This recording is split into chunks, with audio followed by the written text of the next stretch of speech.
Stuart Scott, the longtime SportsCenter anchor and ESPN personality known for his enthusiasm and ubiquity, died Sunday. He was 49. Scott had fought cancer since a diagnosis in late 2007.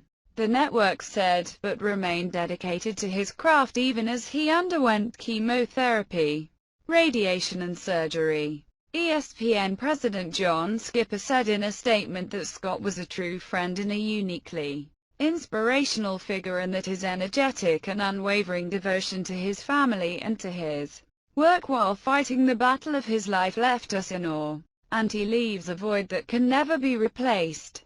Scott accepted the Jimmy V. Perseverance Award at the ESPYs in July. During his speech, he told his teenage daughters, Taylor and Sydney, "I love you guys more than I will ever be able to express. You two are my heartbeat. I am standing on this stage here tonight because of you." On Sunday morning, NFL Network broadcaster Rich Eisen's voice broke as he reported the death of his good friend, with whom he worked on SportsCenter broadcasts. "I love this man," Eisen said.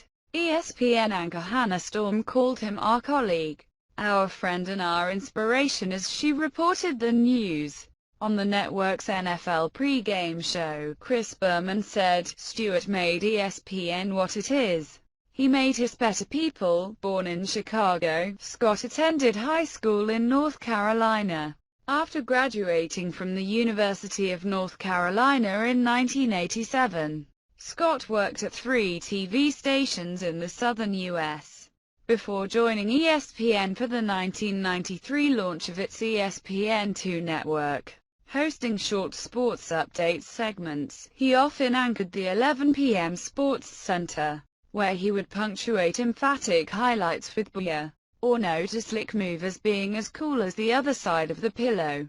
Scott went on to cover countless major events for the network, including the Super Bowl, NBA Finals, World Series and NCAA Tournament. He also interviewed President Barack Obama, joining him for a televised game of one-on-one. In 2001, Scott returned to Chapel Hill as the university's commencement speaker.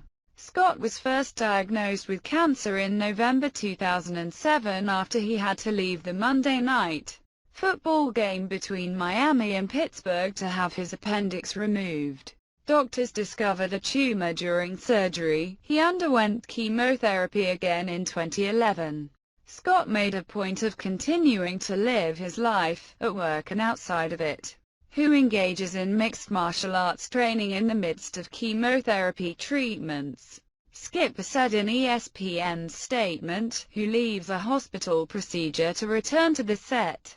Scott is survived by his parents, O'Ray and Jacqueline Scott, siblings Stephen Scott, Cynthia Kearney and Susan Scott, his daughters Taylor, 19, and Sydney, 15, and girlfriend Kristen Spodobalski, as he accepted the award named for former NC State coach Jim Valvano, who died of cancer in 1993. Scott noted, "When you die, that does not mean that you lose to cancer. You beat cancer by how you live, why you live, and the manner in which you live." Scott said, "So live, fight like hell."